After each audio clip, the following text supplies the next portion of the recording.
Yo YouTube, comment ça va aujourd'hui? Ici Kelbel et dans cette vidéo j'avais envie de vous raconter 2-3 petites anecdotes sur le cinéma. Parce qu'ici on n'est pas juste une chaîne tech, on est une chaîne de découverte aussi, principalement. Voilà, on y va, c'est parti.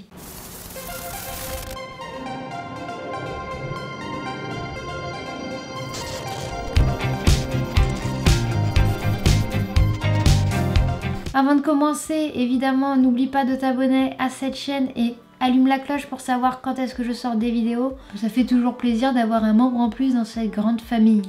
Que je vous explique d'où est venue l'idée de faire une vidéo sur 2-3 anecdotes du cinéma. Il n'y a pas très longtemps, j'étais allée voir Dumbo, le film de Tim Burton. Bon ben quand c'est un film de Tim Burton, je me déplace au cinéma. C'est comme ça, c'est une tradition. Sauf que j'ai dû aller voir ce film en VF, donc en version française.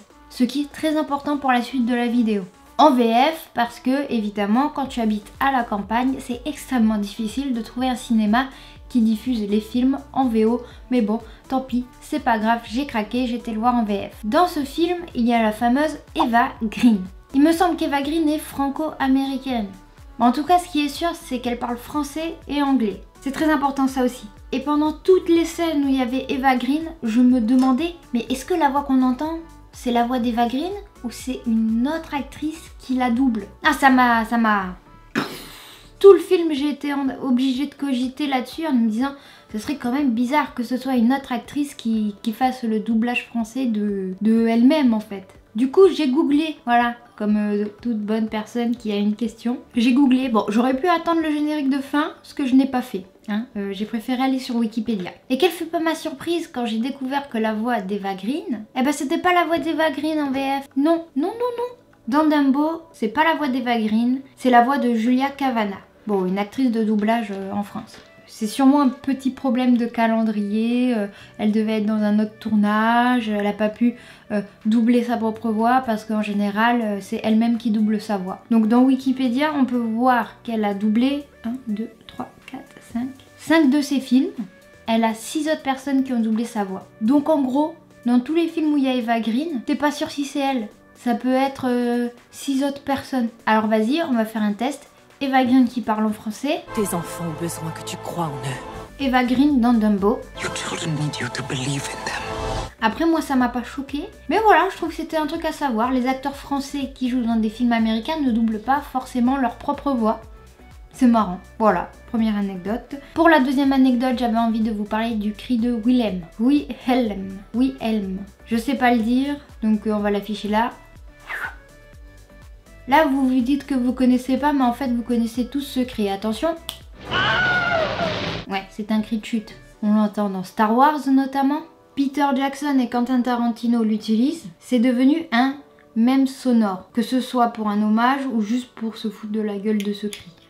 Mais je vais vous expliquer un peu son histoire. La première fois qu'on a entendu ce cri, c'est dans le film Les Aventures du Capitaine Wyatt en 1951. C'est un film de Raoul Walsh avec Gary Cooper et Mary Hudson. On dit que c'est le cri original parce que c'est la voix de l'acteur Sheb Wooley qui a été ajoutée en post-production. Il joue un gars qui se fait bouffer par un alligator, mais sa voix, son cri a été enregistré plus tard en studio. Donc le cri, c'est ce cri-là. Ce fameux cri a été mis dans ce qu'on appelle une banque d'effets sonores. Donc en fait, c'est une sorte de bibliothèque. Et tu vas trouver plein d'effets sonores gratuits, payants, mais voilà. Tu vas trouver des effets sonores tout fait. Jusque là, tout est basique. Il vit sa vie, le cri est apparu une fois dans ce film. Mais comme il est stocké dans une banque sonore, le cri a commencé à être utilisé pour d'autres films en 1950. Principalement des films d'étudiants comme Blague. Et parmi ces étudiants qui ont utilisé ce fameux cri en tant que blague, on y retrouve Ben Burtt. Ce nom vous dit rien du tout, c'est normal. Parce que c'est un designer sonore. Donc c'est lui qui va faire tous les effets d'un film par exemple. Il a travaillé sur Star Wars, Indiana Jones par exemple. Donc dans ces deux sagas, on entend le même cri parce que c'est un mème, c'est une blague. Il va continuer à la réutiliser. Et bon donc du coup comme c'est des blockbusters comme même Star Wars et Indiana Jones, et le cri est devenu mondialement connu. À la base, c'est juste une blague d'étudiant, hein. Il fait partie intégrante maintenant de la pop culture. Parce que dès qu'on l'entend, ben ça nous fait un peu rire. C'est toujours ce même cri ridicule. Mais ça ne répond pas à la question, le cri de Willem, parce que, comme je l'ai dit tout à l'heure, c'est un acteur qui s'appelle pas du tout Willem qui l'a fait ce cri. Explication. Avant le film La charge sur la rivière rouge, bah c'est un cri qui avait pas de nom. Puis il y a eu ce film de Gordon Douglas. Et dans ce film, on peut voir un pauvre soldat se prendre une flèche dans la jambe. Ce soldat, il s'appelle comment? Je te le donne dans le mille. Il s'appelle Willem. Donc voilà, là c'était la petite anecdote sur le cri de Willem. Le cri emblématique de Star Wars, Indiana Jones. Le cri qui nous donne le sourire. Je vous ai parlé de Tim Burton au début. Tim Burton est vraiment l'un des réalisateurs qui me fascine le plus. J'ai dû voir tous ses films. Et dans Charlie et la chocolaterie, eh ben tu sais, il y a des écureuils qui font un job. Genre un job vraiment nul. You see how they tap each one with their little knuckles to make sure it's not bad? Oh, look. I think that one's got a bad nut. Eh ben ces écureuils, ils n'ont pas été refaits en post-production. Ils n'ont pas été modélisés en 3D ni rien. Tim Burton, il s'est dit non, moi je veux que ce soit réel. Je veux embaucher des vrais écureuils. Écureuils dressés. Il a donc engagé 40 écureuils dressés. Voilà. Donc le mec il se fait pas chier quoi. Il aime pas trop la facilité. Hein, parce que des écureuils dressés c'est plus difficile à avoir que des écureuils faits en post-production. Ah non mais chaque réalisateur a ses lubies. Quatrième anecdote. Bon, tu connais Jurassic Park, c'est un classique. T'as déjà entendu les cris des différents dinosaures, tyrannosaures, bronchiosaures, je ne sais pas.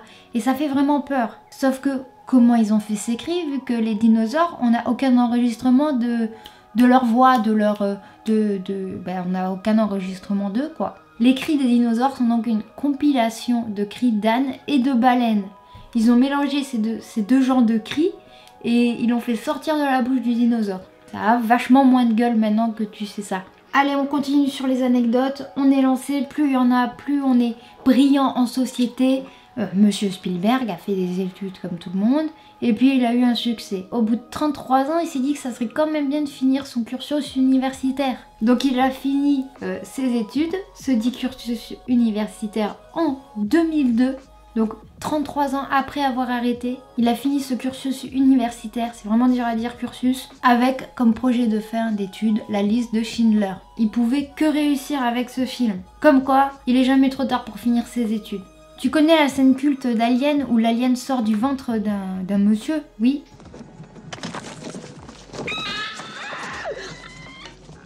Et bien ce qu'il faut savoir c'est que seul lui savait ce qui allait se passer dans cette scène. C'est-à-dire que tous les acteurs autour de lui, ils savaient pas qu'il y avait un alien qui allait sortir du ventre du monsieur. Donc tous les acteurs, et ben quand le truc il est sorti, ils ont tous flippé, donc c'est leur vraie réaction de trouillard.